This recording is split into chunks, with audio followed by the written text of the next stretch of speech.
Sinadya ng Team Balitaan ang San Antonio, Nueva Ecija. Dito ay nakikisa mga residente kay Pangulong Aquino sa pangangalaga ng kalikasan. Ito ay sa pamamagitan ng pagtatanim ng 1,000 kahoy. Balitaan mo kami, Emil Carion. Pagsikat pa lang ng haring araw dito sa lokal na pamahalaan ng San Antonio, Nueva Ecija ay kapansin-pansin na ang mahika ng kalikasan. Pero sa ngayon ay layunin dito na bumangon mula sa sunog na naranasan ng kanilang munisipyo nito lamang Hunyo. Kaya naman sa inspirasyon ni Pangulong Noynoy Aquino III na pangalagaan ng kalikasan ay inilunsad ang Tree Planting Activity 2013. Sa pagtutulungan ng mga lokal at nasyonal na ahensya ay kapit-bisig na itinanim ang 1,000 puno kahoy sa kahabaan ng Barangay San Mariano at Lawang Kupang. Ito'y mga barangay na napapalibutan ng mga palayan at halamanan. Yung programang ito ay pang-nasyonal. May dito sa ating bayan, sa pamamagitan ng Philippine National Police, sinusuportahan lang po natin. Magtatanim po kami ngayon ng 1,000 paper tree.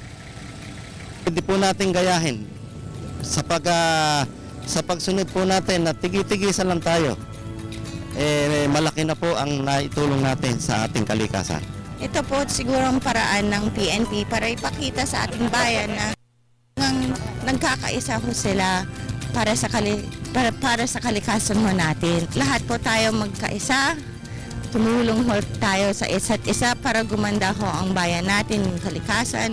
Lahat po na magagawa natin kahit munting paraan ay napakahalaga po.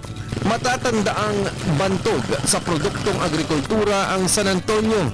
Kaya ito rin ang kanilang sinusuklian sa pamamagitan ng pangangalaga nito.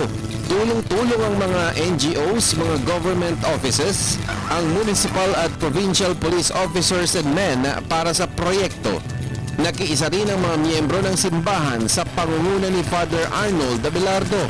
Todo suporta rin si Congresswoman Megan Antonino Nadres, Mayor Antonino Lustre, Vice Mayor, mga miyembro ng sanggunian at iba pang mga lider politiko dito sa San Antonio, Nueva Ecija.